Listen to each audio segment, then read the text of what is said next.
The new Guild Wars 2 balance patch is here, and it's... Don't get me wrong, Winter's Day is here and it looks absolutely beautiful. The same goes for the new goggles from Winter's Day and every other skin that we got with this patch.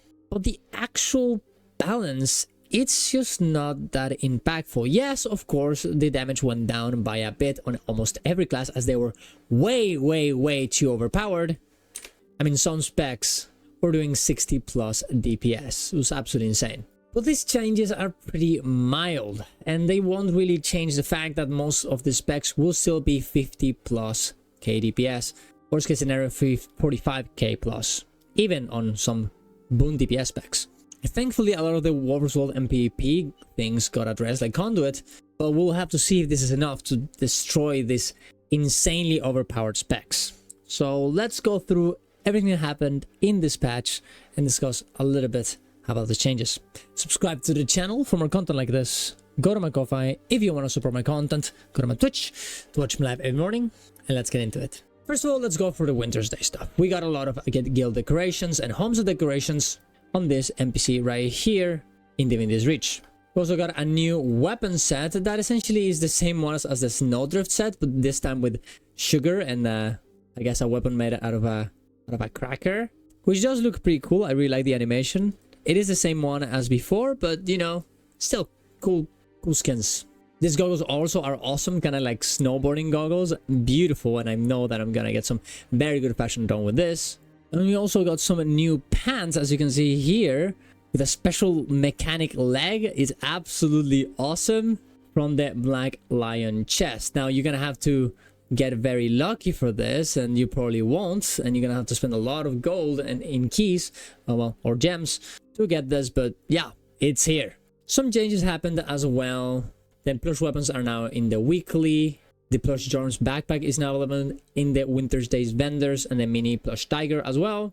The Wizard's Vault got updated with some Winter's Day activities, and also the number of snowflakes received from opening a Winter's Day gift have gone up, which means that maybe the snowflakes will be less worth it, and that means that maybe Winter Wonderland, the JP that you can make a lot of gold in, may be lower in profit, which kind of sucks, but it also makes all the other skins from this festival a bit more cheaper. So take your pick. Some general stuff got updated. The squad now has a commander icon. You can see it right here, right there. There's the commander icon, and you can also, if you go into show as grid and disable it, you're still gonna have your subgroup number right here, which is interesting because that wasn't the case anymore, and I bet that a lot of people got confused by what type of subgroup they were in, and now, well, they won't, which is also pretty awesome for commanders like me. You should join all of our events that we do every week, by the way, guys. Conversions and CMs and Metatrains. You should definitely join the guild in the comments down below. Well, let's go on my Discord, haha. Well, let's go for the next part, the big part, the profession skills. Now, a few general changes. Relic of Castora got nerfed by 5%, still very good in Warriors World and PvP. It was just a little bit too overpowered. And ground target skills can no longer be used using the snap ground target to current target option if the targets are off screen or behind an obstacle that hides them from the camera. This will prevent people from just essentially doing damage when you can't use any abilities through a wall and stuff like this, which is a very good change. Hopefully it does work, as I think they tried this last time and it didn't really work, so hopefully it does work. And it is fixed. Now for the classes, Evoker, that's the first one, and honestly there's some interesting changes here. Yes, there's a lot of nerfs to essentially everything that does damage on Evoker, and considering it was doing 60 plus K DPS on essentially everything, yeah, that's expected.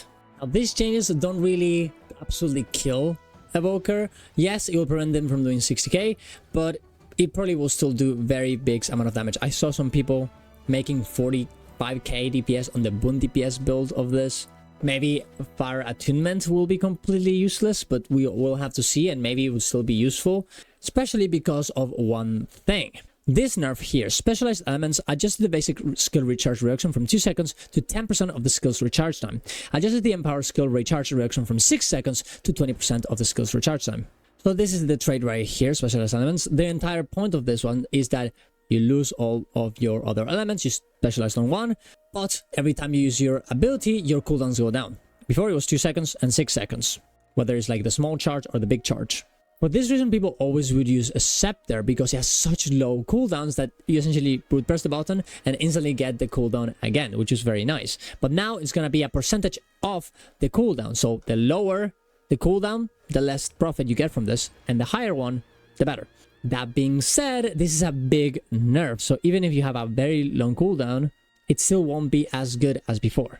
But this also means that the higher the cooldown, the more advantage you get. So you might end up choosing other weapons for a build like this, which in my opinion sounds pretty fun. Like, let's say that maybe we end up using spear or staff on specialized elements. That would be very interesting, and it would prevent us from just using the same weapons all the time. Now, will this actually happen, or will this trait become just useless? We'll have to see, and I'm a bit worried that it might end up being useless. And I think it is a scary thought, because the big thing about this trait was the big cooldown. It's the only reason why it was fun.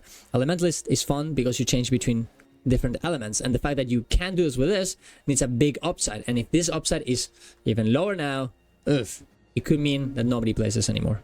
They did do another good change though. Fire Might, this trait no longer increases burning damage. Before, you would always have to take Fiery Might, even on Conduit, even though it's a strike damage buff, because, well, more damage is more damage. But now you can actually take Altruistic Aspect to get yourself some boons to your allies, which is super nice. And maybe you can actually play Conduit, Evoker, and be a little more useful instead of just being completely and utterly selfish to everybody around your group. So this is actually kind of cool. Maybe even in the Inferno build, you don't, well, you still, the strike damage is pretty good. It's only 5% though.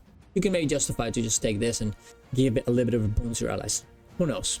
Cool change though. I think it's actually a very small but a very significant change. I would honestly just delete this trait, because who cares? Wow, I'm a trait that gives me more damage. Big deal. Like, give me something else so I can pick and choose depending on the situation. But yeah, overall, still, Evoker will be still very, very good. Very, very powerful. Very busted in terms of damage. But maybe we'll get a few more builds, hopefully. Amalgam also getting nerfed as he was doing a lot of damage. And yeah, sure, was Amalgam the biggest, most amount of damage you had in the entire expansion? No, it wasn't, but its burst was incredible. This is why you would see it in top of the meters all the time in many, many fights, because he would just do his damage, the boss would die, and because the burst, all the damage is in this burst, Amalgam would just win every time. Yes, he falls off afterwards, but who cares if the boss is already dead? It just, yeah. A lot of nerfs to everything here, although Double Helix increased the attribute bonus increase from 50% to 100% in PvE only, which is an interesting change. Maybe they just want people to become more tanky on Amalgam, or maybe it's because they just wanted you to pick this in other builds other than Conduit. It's an interesting change. We'll see where it goes. Or maybe they just want your Conduit build to have a different build than the insanity that is the multiple kits one that we have right now. Who knows? We'll see where this goes, but it's a kind of an interesting change, I think. But Amalgam will be fine. And Galeshot states fix an issue that prevented the skill from properly removing movement impairment conditions when applied by different sources. Nothing in PvP and War vs. World though, which is kind of interesting. I haven't seen that many Amalgams in there, but then I've just been unlucky and I don't play that much right now in PvP and War vs. World, so there are other things to nerf, like the ones we're gonna see right now. Luminary, for example, big changes in PvP and War vs. World, big nerfs to a lot of things and some buffs to other ones, but it all comes down from this. Fix an issue that caused Luminary weapons to use the incorrect weapon strength in PvE and War vs. World. This results in a damage increase of about 64% to all forged skills in those modes. This makes me think, because it's kind of weirdly worded, that it was doing 64% less damage, and they essentially fixed it so that's a 64% more damage. Therefore, they needed to nerf some other stuff in PvE and in PvP and War vs. World. So this is a lot of the reasons why there's so many nerfs here. We'll definitely have to see how it ends up working, but I think it should be fine. Luminary is very good, and even if it did very low damage, the amount of utility it brings and the amount of healing that it does, at least in PvE, is incredible. Yeah, Sovereign of Light here is being reduced in terms of damage, but still gonna be doing a lot of healing to everybody around them all the time. And yes, Resonance Stance is indeed getting nerfed by half because it was an insane ability, but I don't think this is gonna matter too much. I think Luminary will still be very, very powerful and still overpowered as a new elite spec. Mesmer essentially got nothing. Tale of the Second Sign increases the cooldown from 15 seconds to 20 seconds in Warp's World and PP. Happiness Harp increases the cooldown from 30 seconds to 35 seconds in Warp's World and PP. That's all. Which I kind of understand, I guess, in terms of PvE, because, well, it's doing 43k, that's good, that's fine. I don't personally like this build that much as a DPS, but that is probably where it should be. There's not really anything you need to do about it. Yes, compared to the big ones on the top, it is very underpowered, but this should not be here in the first place. And I'm sure the healing build is also fine, but I don't know. I don't really like Trobadour with its cast times and with its UI, so I wish they would have changed more to it, but I guess that wouldn't really be about balance, but instead about design.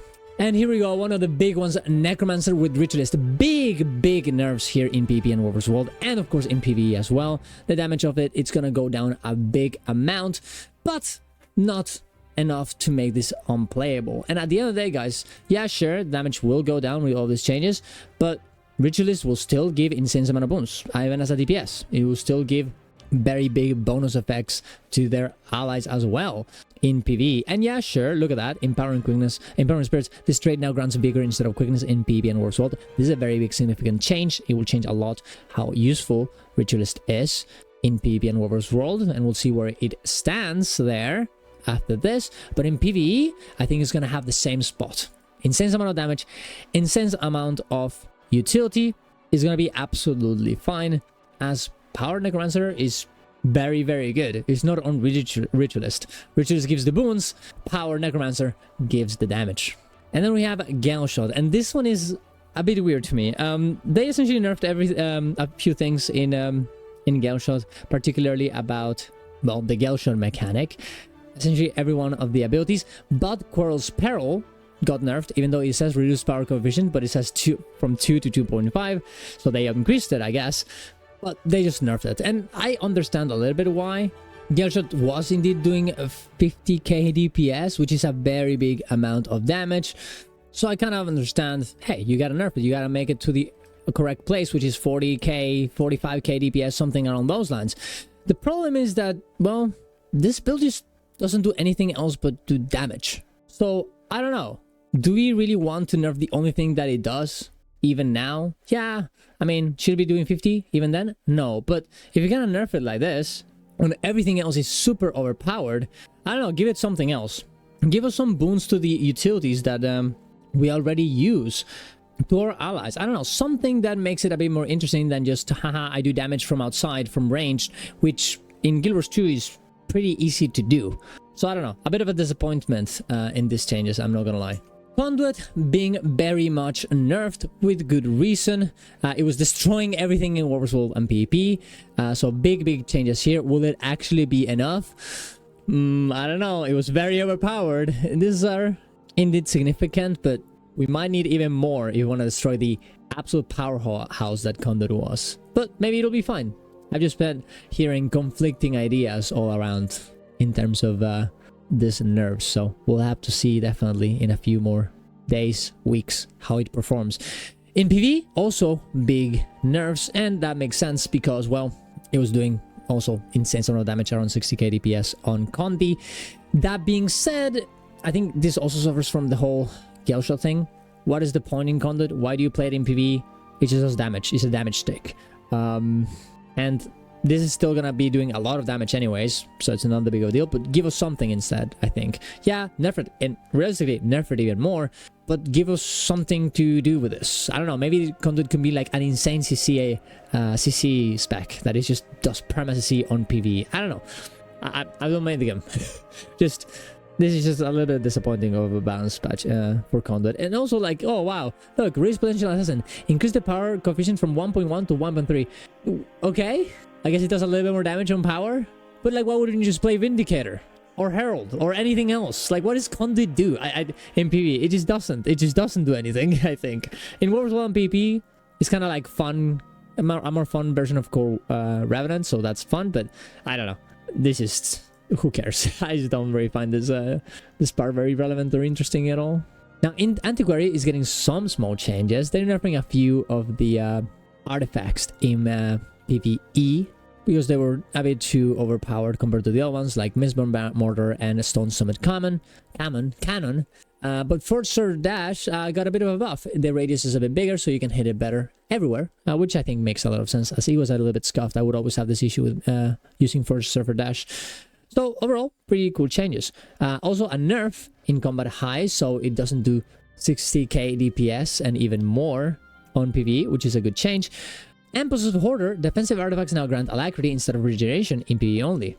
Now this to me is a very weird change, because I played Alacrity Antiquary and it did feel pretty good on alacrity.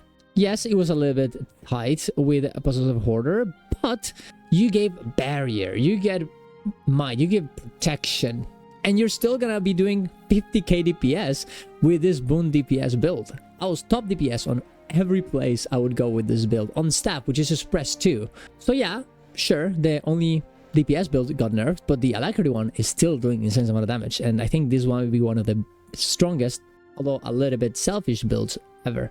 And it'll make the alacrity even easier to do whenever, well, you don't have any artifacts. You can save one of the defensive ones to press it and give alacrity to your allies, which honestly in a lot of ways is pretty cool. You can save it for different situations. And finally, Warrior. And this one, okay, so we got some changes in Warrior's World. Warrior's World Paragon was indeed blasting. It's a little bit sad that some of the core things, like staff here, are getting nerfed, and banner of tactics are getting nerfed, because it not only affects Paragon, but affects everything. But I guess they also thought that those were too good in just normal Warrior and Berserker and whatever. And I think all of these changes in Warrior's World are indeed warranted. For all I've heard in Warrior's World, it was absolutely very, very powerful. But then you go for the PvE ones, and I'm like, so on your knees and find their weakness, their power coefficient went up by a big margin. This ability that does damage, apply vulnerability and give might, and this one that does damage, cripple, weakness, immobilize, and a bit of CC. And they also buffed bridge spacing for it to do a bit more damage, so you can maybe indeed bring a power Paragon, a DPS build. But will you be able to do this? Because these changes apply to the commands, but the commands are good with echoes. And if you want to use echoes, if you don't bring reverberation, it kind of sucks, because you can't trigger that a second time, making the slots better used in something else. Like, I don't know, a signet that is just passive, or a stun ability that gives you Relic of the Claw. Although I guess you could argue that this one is CC, so it's kind of fine. But it kind of sucks, because strengthening stances that also ups your damage is in the same spot, so it's competing. So you can't take this because you need to take this for DPS. Or you can't take this because you have to take this. It's just like, I don't know. It's just kind of dumb, I think. Not to say that this is a very boring trait. Refrains grant bonus effect while they are active. So you just have to keep your chant of action at all times. And that's the entire point. Like, you just don't press any other buttons. You just never change. Well, I guess if you want to change, you can just go back instantly. But you know what I mean. It's just not very interesting. Now, they did do a cool change here, making inspiring elements also apply and give you adrenaline and motivation when you swap weapons, so you will feel less starved in terms of adrenaline, which is very good, but I don't know. DPS Paragon, it just doesn't really work, and the entire idea of it right now is just attack very fast with your sword. And that's not even from Paragon, it's obviously from arms. It just doesn't really have an identity, and it doesn't really do anything. And of course, the build I'm talking about is Celestial, but Power Paragon is just the same power builds that we've always seen everywhere. And why wouldn't you just play Berserker or Spellbreaker, where it does more? I guess it doesn't give us many boons, but the stability on Chant of Freedom, for example, is still bugged. And the only interesting build that I played on this spec is the Celestial Paragon, which is fun, and it's kind of ridiculous how it moves, and I'll make a video about it very, very soon. Thanks for Paragon Enjoyer for making this build, by the way, and Snowcross, absolutely banger. But it's not very interesting even then. I don't know. The traits on Paragon for DPS, it just doesn't work at all. And I understand it wasn't meant to be that. It was meant to be a healer. But in that case, well, just remove this. Like, what's the point of even having this two traits lines? Like, if you're gonna go for DPS, which I want you to do, by the way, then do it correctly. Don't do it half-assedly. This is just like, Lamau, have you some more damage percentage. Okay. There's so many cool different things you can do with the echo mechanic, and there's nothing here. So I really hope that they rework this in some way, and I was expecting that from this balance patch, but I guess we are not getting that right now. So yeah, I don't know. To me, this was a little bit of a disappointment. I don't think there's really anything here that really changes the meta in any way. Nothing that really is like, oh my god, we have so many other builds to play, and oh my god, the meta is so changed, and now we're gonna play this instead of... It's kind of the same. I think Evoker has a bit of potential with the changes. Those are a bit interesting. But everything else is kind of the same. So yeah, very disappointed with this. I was expecting way more for the first balance patch of Visions of Eternity. But I guess we'll have to wait a bit more for that. But let me know what you guys think. Let me know if you think I'm exaggerating. Thank you very much for watching, guys. Subscribe to the channel for more content like this. Thank you for every one of my supporters. I will change this because it's a little bit mean right now. You can't see anything because there's so many people, but I appreciate every one of you. I'll fix it very soon. Thank you very much for watching, guys. See you guys around. Love you all. Ciao, ciao.